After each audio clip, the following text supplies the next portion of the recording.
अस्सलाम वालेकुम नाज़रीन, हॉट इशू प्रोग्राम में भली कार मैं तव्हांजी मेज़बान सबीन मेमण। नाज़रीन, हॉट इशू प्रोग्राम में ॻाल्हि कंदासीं समूरी सिंध में बदमनी धाड़ेल राज जे हवाले सां। शहरनि जी जेकॾहिं ॻाल्हि कजे त सिंध जे वॾनि शहरनि में पिणु सूरत हाल तमामु घणी ख़राब आहे। स्ट्रीट क्राइम्स जेको आहे उहो पुलिस जे वस खां बेक़ाबू थी वियो आहे। रियासत असांखे जी रिट या कानून असांखे किथे नज़र नथो अचे। सिंध जूं अहम शाराऊं पिणु धाड़ेलनि खां चोरनि खां महफ़ूज़ न आहिनि। इन तरह जा अनेक वाक़िया रोज़ानो जी बुनियाद ते असांखे ॾिसण में ऐं ॿुधण में मिलनि था। धाड़ेलनि जे हवाले सां जेकॾहिं ॻाल्हि कजे त सिंध जे कचे में धाड़ेलनि जे राज जे हवाले सां ख़ुदि सिंध हुकूमत इन ॻाल्हि जो एतिराफ़ कयो आहे त सिंध में जेको धाड़ेल कल्चर आहे उहो ॾींहों ॾींहुं मज़बूत थींदो पियो वञे। इन हवाले सां केतिरा ई ऑपरेशन पिणु थी चुका आहिनि। केतिरनि ई पुलिस अहलकारनि जूं जेके आहिनि से जानियूं बि ज़ाया थी चुकियूं आहिनि। केतिरा ई पुलिस अहलकार शहीद थी चुका आहिनि।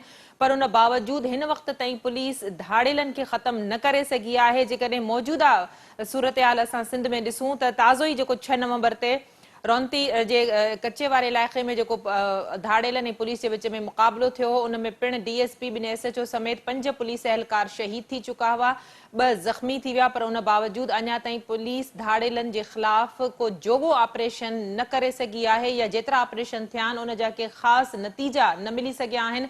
इन ॻाल्हि खे बि रद्द नथो करे सघे त धाड़ेलनि खे मज़बूत पुठभराई हासिल आहे। इन ॻाल्हि जो एतिराफ़ ख़ुदि जेके उते मुक़रर माज़ी में पुलिस ऑफिसर आहिनि उहे पिणु पंहिंजी रिपोर्टनि में इहो इंकशाफ़ करे चुका आहिनि त पीपल्स पार्टी जा MPA सरदार या वॾेरा उन्हनि जी पुठभराई या उन्हनि जी मुकमल सपोर्ट जेका आहे उहा कचे में धाड़ेलनि खे आहे।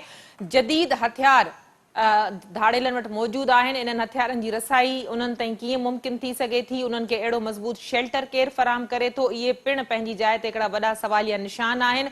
मुख़बिन जे हवाले सां जेकॾहिं ॻाल्हि कजे त कश्मीर मां हिन वक़्तु 5 माण्हू धाड़ेलनि जे चंबे में क़ैद आहिनि, जिन में 2 ॿार आहिनि। शिकारपुर जे खानपुर तालके मां 1 माण्हू जेको आहे सो अगवा थियल आहे।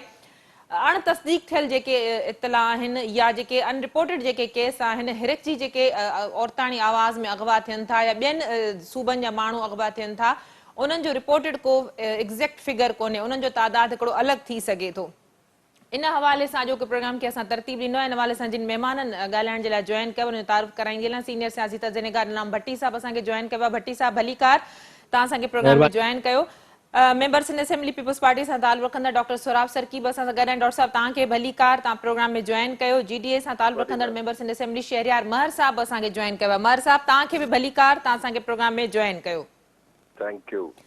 डॉक्टर साहब शुरूआत कंदमि। सिंध में 3 टेन्योर आहे पीपल्स पार्टी जो, पर सिंध में जेका बदमनी आहे उनखे पीपल्स पार्टी अञा ताईं कंट्रोल न करे सघी आहे। वॾियूं वॾियूं दावाऊं त कयूं थियूं वञनि, पर जेकॾहिं बहिराड़ियुनि जी सूरत हाल ते नज़र विझिजे त हिन वक़्तु धाड़ेल असांखे धाड़ेलनि जो जेको राज आहे उहो असांखे एक्टिव नज़र अचे थो।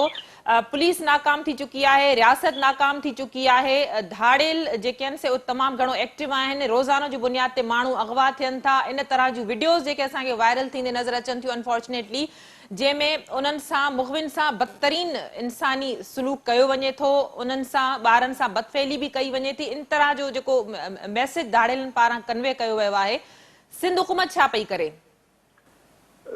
सिंध हुकूमत जे हवाले सां जेकी सूरत हाल आहे उहा मां तव्हांखे ॿुधायां त काफ़ी अॻे सूरत हाल ॾाढी ख़राब हुई। ख़ासि करे शहरियार खान महर साहब जिन में मौजूदु आहिनि। शिकारपुर में जॾहिं असां शिकारपुर खां हुमायूं ताईं ईंदा हुआसीं, हिते 7-8 दफ़ा जेके आहिनि धाड़ियल माण्हुनि खे जलींदा। काफ़ी हालत बहितर आहे ऐं जेके आहिनि मेन रोड उहे काफ़ी बहितर आहिनि ऐं पर बिल्कुलु तव्हां सां मां इन ॻाल्हि ते मुतफ़िक़ आहियां त कचे जी सूरत हाल जेकी आहे उहा सुठी न आहे। ऐं कचे में जेकी सूरत हाल आहे जेकॾहिं असां ॾिसो त उहे 3 जेके आहिनि सूबा आहिनि उहे जेके आहिनि कचे सां तक़रीबन उहे कनेक्टेड आहिनि। सिंध, बलूचिस्तान ऐं उन सां गॾोगॾु पंजाब। गुडू वारे इलाइक़े में पोइ अॻे हली करे राजनपुर ज़िलो आहे ऐं पंजाब जो आहे, हिन जो बलूचिस्तान जो आहे ज़िलो जेको आहे डेरा बुगटी वारो इलाइक़ो ऐं सिंध ख़ासि करे इहो कचे वारो इलाइक़ो। उते बिल्कुलु सूरत हाल ख़राबु आहे ऐं तव्हां पाण ॾिठो बि आहे त उते पुलिस वारनि कोशिशि बि कई आहे, पुलिस वारनि खे शहीद बि कयो आहे धाड़ेलनि ऐं सिंध गवर्नमेंट पंहिंजी तरफ़ां कोशिशि करे थी। अदरवाइज़ जेकी सूरत हाल जेकी पहिरियों तमामु इंतिहाई जेके 100 ऐं हज़ारनि जी तादाद में मग़वी हूंदा उहा सूरत हाल न आहे। ऐं बिल्कुलु उन में अञा वधीक बहितरी जी ज़रूरत आहे। बाक़ी अमन अमान मां सम्झां थो त सफ़ा आइडियल न आहे, पर जेकी पहिरियों जेकी सूरत हाल हूंदी उन खां कुझु बहितर आहे, पर अञा उनखे वधीक बहितर कयो वञे। ठीक, शहरयार साहब, गुफ्तगू तव्हां डॉक्टर साहब जी ॿुधी। सूरत हाल आइडियल यकीनन कोन्हे, इन ॻाल्हि जो बहरहाल एतिराफ़ त डॉक्टर साहब कयो, पर सूरत हाल तमामु घणी बदतरीन आहे। धाड़ेल जॾहिं पुलिस वारनि खे मारनि था, उन्हनि खे पकड़नि था या माण्हुनि खे मुक़विन खे अगवा कनि था त वॾी बेरहमी सां, दीदा दिलेरी सां इहे वीडियोज़ वायरल कनि था, पुलिस ऑफिसरनि खे धमकियूं ॾियनि था, उन्हनि खे ललकारनि था, पर रियासत जी रिट असांखे किथे बि नज़र नथी अचे। छा चवंदव?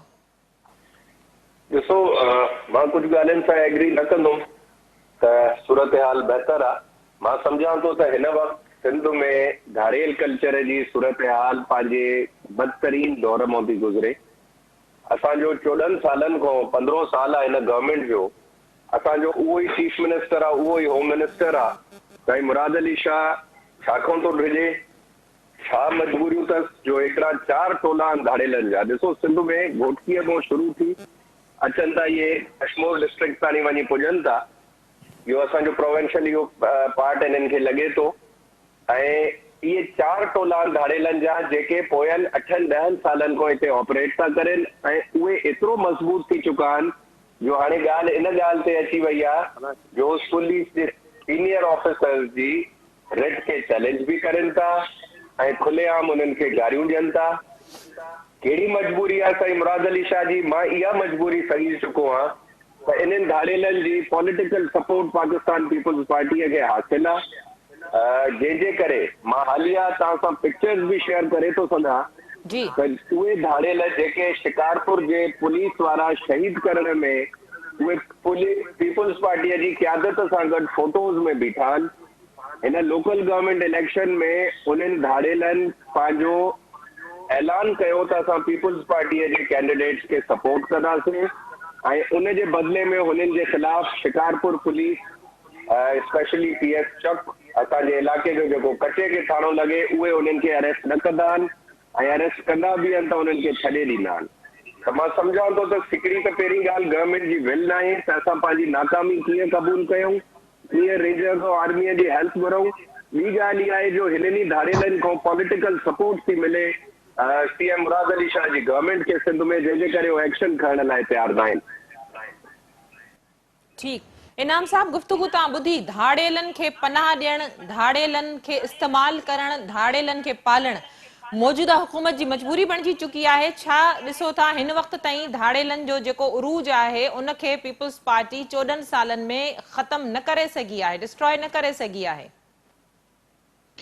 महिरबानी सभिन, मुझे ख्याल में शहरयार साहब जी ॻाल्हि सां इतफ़ाक़ थो करियां ऐं छाकाणि त हू वधीक उन इलाइक़े जो आहे ऐं संदसि वास्ता वरी सिंध जे इन सॼे इन टिनी चइनी डिस्ट्रिक्ट सां जिते इहे घणियूं कारवायूं थियनि थियूं उन्हनि सां उनजो तालुक़ु आहे। डॉक्टर सोराब साहब बि पाण उते ई ठुल जो आहे, उनजो बि उन इलाइक़े सां तालुक़ु आहे।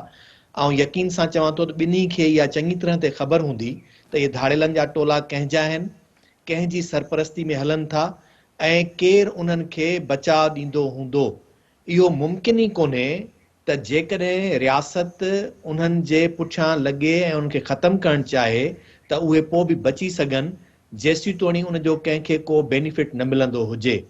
जंहिं ॾींहुं बि तव्हां जेकॾहिं सम्झो त इहे रुगो धाड़ेल फिरी ॿिए पासे थियनि या वरी हुकूमत मटिजी वञे त तव्हां ॾिसंदो त या त धाड़ेल बि पोइ वरी फिरी जेकॾहिं ॿी हुकूमत जी धुर वठंदा त ॿी ॻाल्हि आहे, न त तव्हां उन्हनि ते ऑपरेशन यकीनी तौर ते ॾिसंदो। जीअं शहरयार साहब चयो त हू फोटो शेयर करे थो सघे, पर आऊं त वरी उन्हनि रिपोर्ट्स खां बि वाक़ुफ़ु आहियां जेके उन तरह जे SSPs ऐं DIGs जेके आहिनि हिकिड़े वक़्त में बाक़ाइदे नालनि सां लिखी करे ॾिनियूं त कहिड़नि कहिड़नि माण्हुनि जी उते मुदाख़लत आहे जंहिंजी सरपरस्ती में इहे सभु शयूं थियनि पयूं थियूं। मुंहिंजे ख़्याल में नालनि खणण खां सवाइ इहो हिकिड़ो रवायती तौर ते उसूल आहे जेको जंहिं इलाइक़े जो हूंदो आहे उन तरह जे इलाइक़े जे माण्हू जी जेकॾहिं चोर खे बि सपोर्ट न हुजे त कंहिंजी मजाल आहे जो कंहिंजे पाड़े में का चोरी करे वञे। इहे जेतिरे ताणी कंहिंजी का पुठिभर। ऐं हींअर हालत इहा आहे सभिनि त पुलिस चए थी पई त धाड़ेलनि जी ताक़त जेका आहे उहा एॾी वॾी आहे जो असांखे तमामु घणी सपोर्ट खपे, जंहिंमें आर्मी हेलीकॉप्टर बि ॾिए, टैंकूं बि ॾिए, बख्तरबंद बि ॾिए, पोइ rocket launcher anti air craft guns हुननि वटि आहिनि उहे बि ॾिए, त तॾहिं असां ऑपरेशन करे सघूं था। हाणे जेकॾहिं एॾी वॾी ताक़त हासिल करे विया आहिनि धाड़ेल, त पोइ वरी मथियनि इदारनि खां उन्हनि खां वरी पुछिजे त भई हिकिड़े मुल्क जे अंदरि का बि हिकिड़ो गिरोह चइनि धाड़ेलनि जा टोला आहिनि, उहे उन्हनि जी एॾी वॾी ताक़त आहे जो उहे रियासत खां ॾाढा आहिनि, रियासत उन्हनि खे कुझु नथी करे सघे। ऐं सम्झां थो सभई किथे न किथे जेके बि इन जा बेनिफिशरी आहिनि, किन जो मुआइशी तौर ते उन्हनि खे बेनिफिट मिले थो, किन खे सियासी तौर ते उन जो बेनिफिट मिले थो, ऐं के पंहिंजे उते सिर्फ़ु इलाइक़े जे अंदरि ॾाढ ऐं ॾहकाव खे क़ाइमु रखण लाइ कंहिं न कंहिं तरीक़े सां उन्हनि सां साथारी बणिजनि था, तंहिंजे करे इन्हनि धाड़ेलनि जा टोला मौजूदु आहिनि। ॿी सभिनि अहम शइ, अॼु जे दौर में टेक्नोलॉजी जे टाइम में इहो कीअं मुमकिन आहे त हिकिड़ो धाड़ेल टेलीफोन बि रखे थो, नेटवर्क ते उहे पंहिंजा वीडियोस मैसेजिस बि छॾे थो, ऐं उन खां पोइ बि उहो ट्रेस नथो थी सघे या उन ते पहुची नथो सघिजे। तव्हां वटि टेक्नोलॉजी जेका आहे 9/11 खां पोइ इहा सिंध जे हाणे पुलिस डिपार्टमेंट वटि बि मौजूदु आहे, जेका कंहिंजो बि फ़ोन ट्रेस करणु, उनखे ट्रैक करणु या वरी उनखे ब्लॉक करणु, इहे सभु शयूं हुन वटि आहिनि। हीअ त मूंखे हैरत थी लॻे त हलो ठीकु आहे, तव्हां नथा पहुची सघो, ट्रेसिंग नथी थिए, हलो तव्हां खां ट्रैकिंग नथी थिए, ट्रेसिंग ऐं ट्रैकिंग नथी थिए, त तव्हां ब्लॉक त करे सघो था। जंहिं एरिया में तव्हांखे ख़बर आहे त उते नेटवर्क इहो जेकॾहिं ऑपरेट थिए थो त कहिड़े तरीक़े सां उनखे ब्लॉक करे सघिजे थो। उहा शइ न करण जो मक़सदु इहो आहे त हू जेको ॾाढ ऐं ॾहकाव फैलाइनि था वीडियोस जे ज़रिए, त जीअं इहे आम माण्हुनि ताईं पहुचनि, ऐं सभिनी इन इलाइक़े में हिकिड़ा वापारी तबिको, हिकिड़ो पैसे वारो जेको आहे सो तबिको अहिड़ो आहे जेको सिर्फ़ु इन ॾाढ ॾहकाव खे ॾिसी ॿुधी करे कंहिंजे रुॻो सलाम दुआ न्यापे ते उन्हनि जी मदद कंदो रहे थो मुआशी, जंहिंजे करे मूं चयो त उनजा हिकिड़ा इकोनॉमिक साइड्स आहिनि जेके, ऐं उन सां गॾोगॾु इहे सभु शयूं कीअं ऑपरेट थियनि थियूं। आऊं इनखे यकीनी तौर ते सम्झां थो पीपुल्स पार्टी जी या त नियत कोन्हे, 15 सालनि खां मुसलसिल हिकिड़ी गवर्नमेंट आहे, ऐं इहे ॿई जीअं शहरयार ख़ान ॿुधायो त ॿई वज़ीर आला बि पाण आहे, होम मिनिस्टर बि पाण आहे। जेकॾहिं सिर्फ़ु हिकिड़े SSP खे उन एरिया में मुकमिल तरह ते छूट ॾेई छॾनि त हुनखे फ्री हैंड आहे, वञे ऐं ऑपरेशन करे, ऐं जेके माण्हू उन सां मुलविस आहिनि या साथारी आहिनि कंहिंखे बि बख़्श न कयो वेंदो।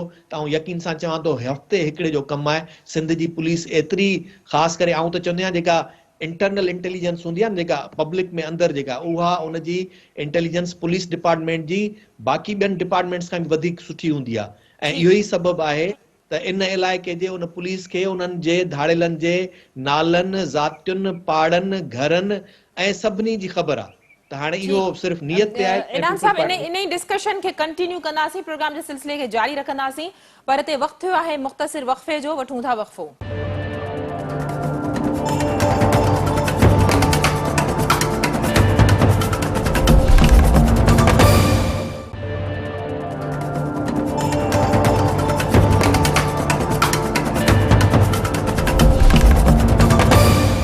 वेलकम बैक नाज़रीन, प्रोग्राम जे सिलसिले खे अॻिते वधाईंदासीं। डॉक्टर साहब, गुफ्तगू तव्हां ॿुधी, ब्रेक ते वञण खां पहिरीं इनाम साहब जेके ॻाल्हियूं कयूं, जॾहिं के माण्हू अगवा थियनि था त पुलिस ते तमामु घणो दिफ़ाई बजट ख़र्च कयो वञे थो, उन बावजूद पुलिस डील करे उन्हनि मुख़बिन खे छॾाइण ते मजबूर हुजे थी। पुलिस वटि एतिरा ऑपरेशनल इक्विपमेंट्स कोन था हुजनि, जेकॾहिं मुक़ाबलो थिए थो त पुलिस एहलकार पंहिंजूं हयातियूं विञाए वेहनि था, फेल्यूर असांखे नज़र अचे थो।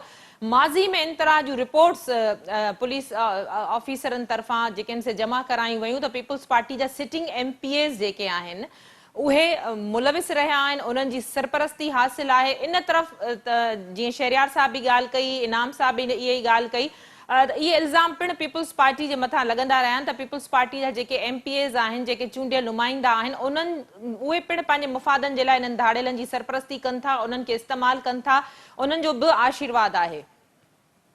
बिल्कुलु, मां इन ॻाल्हि सां बिल्कुलु सहमत न आहियां।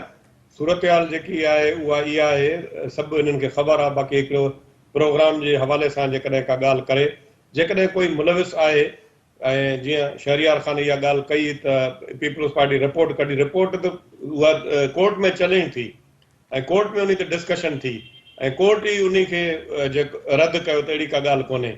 ऐं उन में सिर्फ़ु सियासी बुनियादनि ते ठीकु आहे, जेकॾहिं को ऑफिसर जेकॾहिं को कंहिं सियासतदान खां राज़ी न हुजे या उनजी का ट्रांसफर थिए, को रिपोर्ट कढे, त उहा त रिपोर्ट कंहिंजे ख़िलाफ़ बि निकिरी सघे थी। अहिड़ियूं रिपोर्टां अॼु असां हुकूमत में आहियूं ऐं ख़ुदा न ख़ास्ता जेकॾहिं असां चाहियूं त जेके अपोज़िशन में वेठा आहिनि सभिनि जे ख़िलाफ़ अलाए कहिड़े क़िस्म जी रिपोर्टां असां कढाए सघूं था।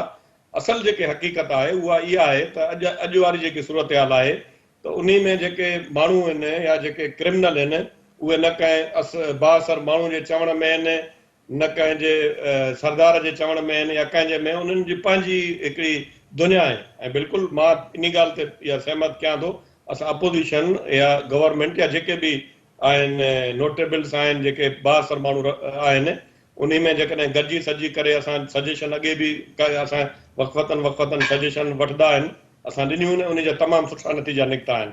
ऐं इन सभिनी सियासत खां बालातर थी करे सिर्फ़ु हाणे पाकिस्तान पीपल्स पार्टी खे जेकॾहिं टारगेट कजे त पोइ उहो त सवलो आहे त बाबा सॼी ज़िम्मेवारी उन्हनि जी आहे। इन में कोई शक न आहे त उन्हनि जी मूवमेंट आहे। मां तव्हांखे ॿुधायुमि त उहे पंजाब बि हलिया था वञनि जेकी हिते ऑपरेशन थिए थी, ऐं उन खां पोइ बलूचिस्तान बि हलिया वञनि था, उते कच्चे में रहनि कोन था।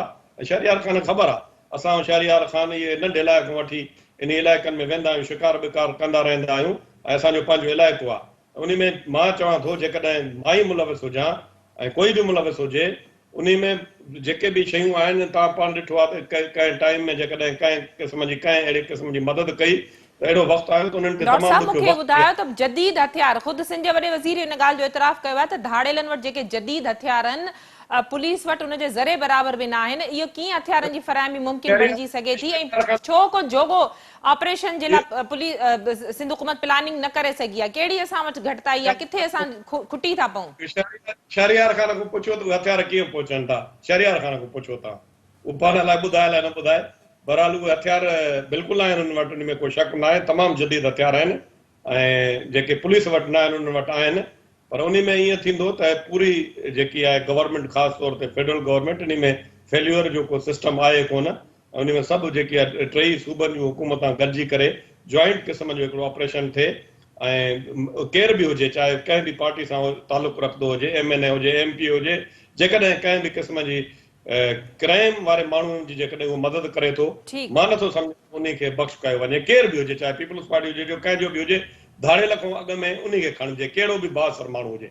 ऐं तॾहिं अमन, जेकॾहिं अहिड़ी सूरत हाल आहे त बिना देरि उन खे बिल्कुलु ईअं थिए आहे ऐं उन में थियो बि आहे। असां पाण हाणे तव्हां पाण ॾिठो त असांजे MP जे ख़िलाफ़ FIR बि दाख़िल थियूं आहिनि ऐं जेलनि में बि विया आहिनि। तव्हां पाण खोड़ इशू आहिनि, तव्हां पाण ॾिठा आहिनि त बाक़ाइदे उन्हनि ते FIR दाख़िल थियूं आहिनि, पर पाण ई माण्हू जेके आहिनि पोइ वरी पाण उन ॻाल्हियुनि ते, काफ़ी ॻाल्हियुनि ते पाण ई नथा बीहनि। लोकल लेवल ते जेके सफ़ा के अहिड़ा केस आहिनि जेके पुलिस ट्रेस करे थी, उन में को सभिनी में सियासतदान मुलविस न आहिनि। काथे काथे जेकॾहिं को मुलविस आहे त उन्हनि जे ख़िलाफ़ एक्शन बि थियो आहे ऐं उहे जेलनि में बि पिया आहिनि। ऐं असां मां बिल्कुलु डॉक्टर साहब शहरियार साहब जो मौक़िफ़ वठी वठूं। शहरियार साहब गुफ्तगू तव्हां ॿुधी डॉक्टर साहब जी? डॉक्टर साहब चयो त इहो शहरियार साहब खां पुछियो वञे त हथियार उन जी रसाई उन्हनि ताईं कीअं थी मुमकिन बणिजी सघे। केतिरा ई ऑपरेशन थी चुका आहिनि शहरियार साहब, पर उन फाल न रहिया आहिनि या उन्हनि जो को नतीजो न अची सघियो आहे, फेल्यूअर किथे न किथे रहियो आहे, नुक़सान घणे क़दर पुलिस जो थियो आहे। ईअं छो? इन जा कहिड़ा कारण था तव्हां ॾिसो? थोरो पॉलिटिक्स खां हटी मां तव्हांखे 2 मिंटनि जे अंदरि थोरो नंढड़े हुन में ब्रीफ में ॿुधायां थो त मसइलो छा आहे, हिन जो हल छा थो थी सघे। जेको हथियारनि जी स्मगलिंग थी थिए, कंहिं बि बंदि अशिया जी, गैर ममनून अशिया जी जीअं स्मगलिंग थींदी आहे, ईअं ई असांजे सूबे में, असांजे मुल्क में हथियारनि जी बि थींदी आहे। ऐं उन में असां भले न मञूं, पर उन में मेनली असांजी पुलिस जो सिस्टम बि इन्वॉल्व हूंदो आहे। उहा ड्रग स्मगलिंग हुजे, गुटके छालिया जी हुजे, के अहिड़े बैंड आइटम जी हुजे, उन में हथियार बि शामिल आहे। उहा स्मगलिंग बि उअं ई थींदी आहे, सभिनी जा हिसापति रखियल हूंदा आहिनि ऐं उन स्मगलिंग जे थ्रू हथियार त असां वटि पुॼी थो वञे। ॿी ॻाल्हि तव्हां कई त पुलिस वटि उहे हथियार न आहिनि, बिल्कुलु पुलिस वटि उहे हथियार न आहिनि। तव्हां होम डिपार्टमेंट जो बजट कढो, 100 बिलियन खां मथे बजट हूंदो, त रिसोर्सिस असां वटि आहिनि, असां हथियार वठी था सघूं, पर ॻाल्हि इहा त उहो हथियार यूज़ केरु कंदो? छा सिंध पुलिस इन लेवल ते ट्रेंड आहे?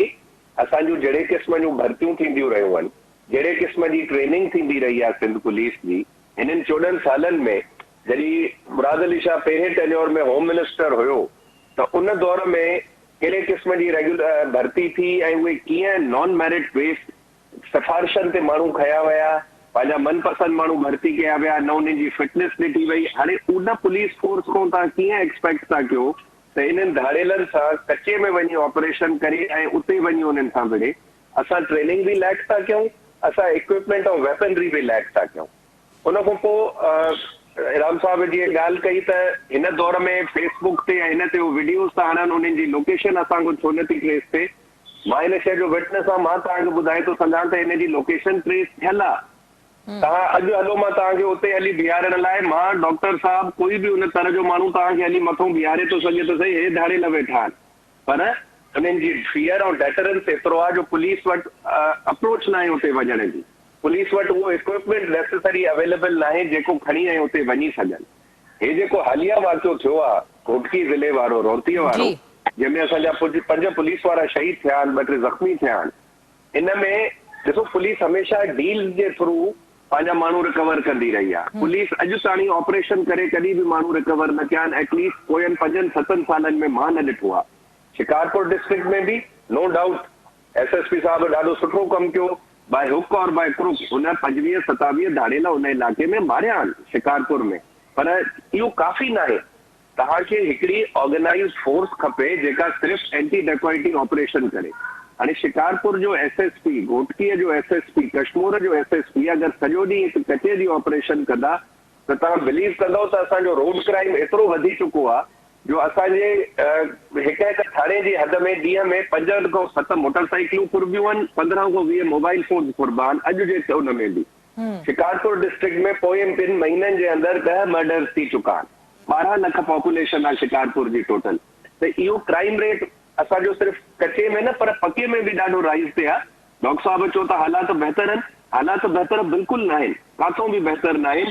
सिंध गवर्नमेंट खे एक्सेप्ट करणो पवंदो त उनजी केपेबिलिटीअ में न आहे कचे में या पुलिस सिंध पुलिस जे बस में इहो ऑपरेशन, लिहाज़ा हिननि खे एक्सटर्नल हेल्प वठणी खपंदी।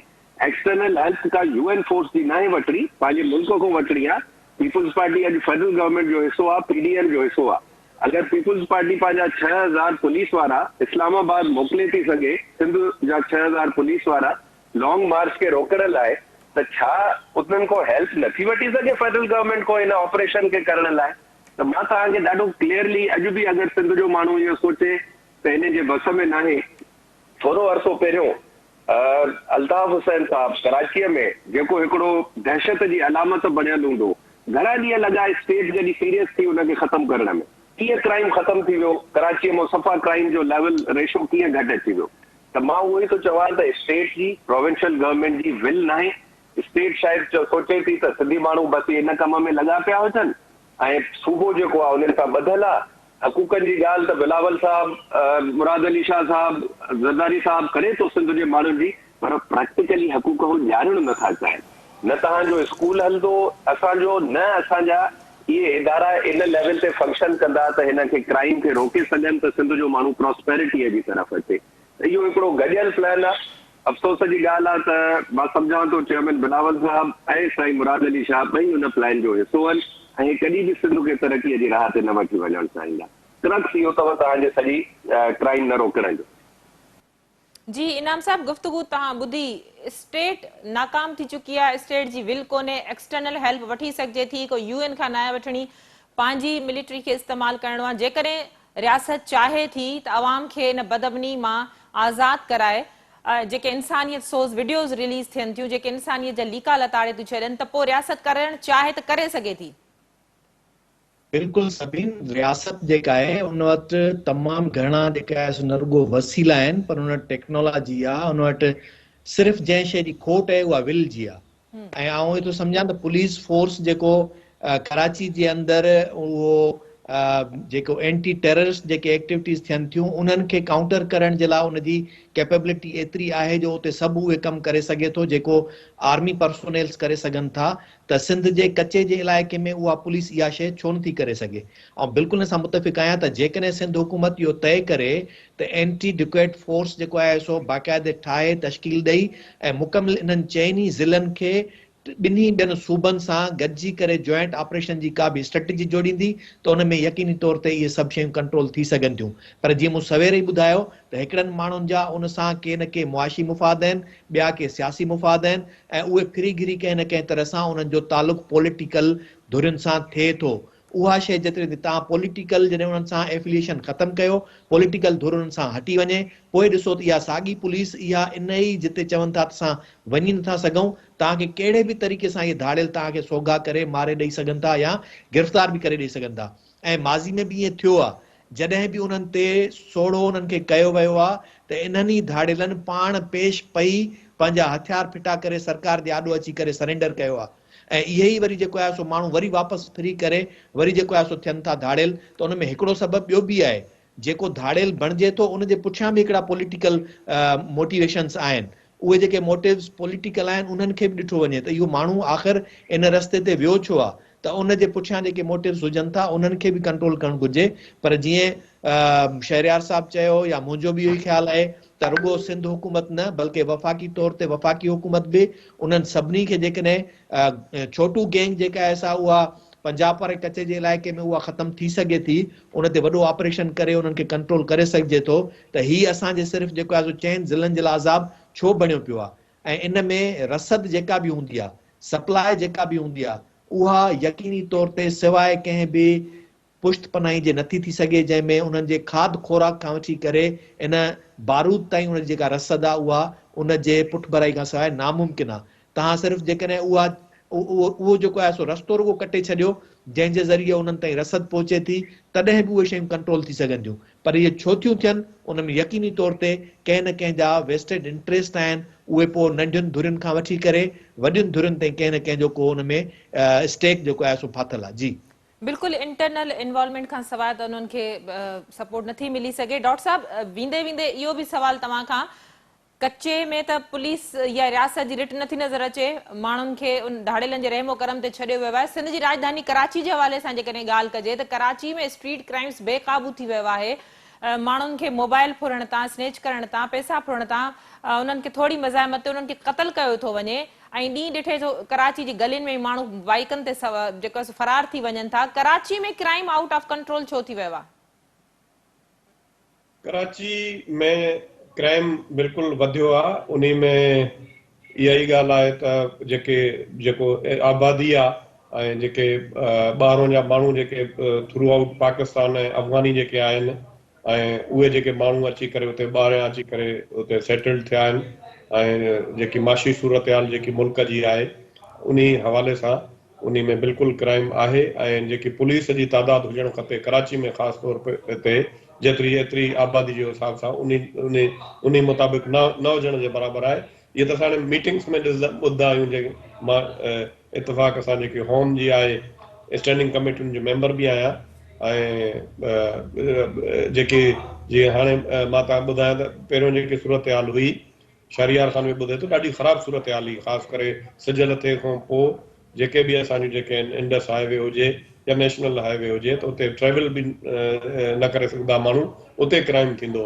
बिल्कुलु वॾे पैमाने ते मां इहो तस्लीम कयां थो त मुख़्तलिफ़ जेके थाणा आहिनि उन जी हद में मोटरसाइकिल जी चोरी बि आहे ऐं फुर लुट बि आहे। ॾींहुं ॾिठे जो डॉक्टर साहब थिए थो, हाणे त असांजी जो बि इंतज़ारु कोन्हे, ॾींहुं ॾिठे जो बिल्कुलु आहे ऐं उन ते कंट्रोल थियणु खपे। ऐं मां इहो तव्हांखे ॿुधायां तव्हांजे चैनल जे हवाले सां त कचे जे हवाले सां आला सतही जेके मीटिंग्स हलनि थियूं, इनशा ताला इन कचे जे हवाले सां कम अज़ कम मां तव्हांखे ज़रूरु ॿुधाए सघां थो त तव्हांखे जल्द जेके आहिनि बहितरीन नतीजा निकिरंदा ऐं इनशा ताला इन ते कंट्रोल थींदो।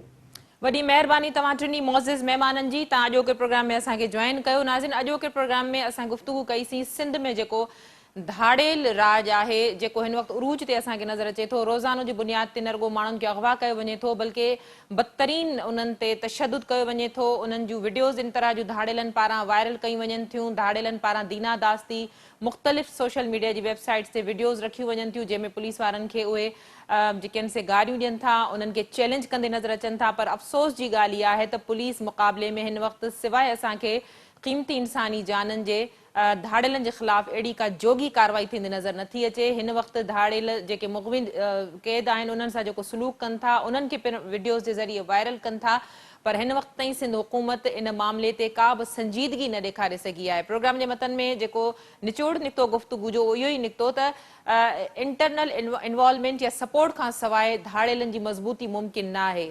जेको सप्लाई चेन आहे उनखे ख़तमु करण जी ज़रूरत आहे ऐं संजीदगी सां ऑपरेशन जी ज़रूरत आहे ऐं पंहिंजी मिलिटेंट खां इन ते का एक्सटर्नल हेल्प न बल्कि असांजे जेके ॿिया सिक्योरिटी जा इदारा आहिनि उन्हनि जी या फेडरल गवर्नमेंट जी मदद हासिल करे इन कल्चर खे या धाड़ेलनि जे इन ज़ुल्म खे रोके सघिजे थो, बंदि करे सघिजे थो। अॼोके प्रोग्राम में एतिरो ई। ईंदड़ प्रोग्राम ताईं ॾींदा इजाज़त। अल्लाह वाही।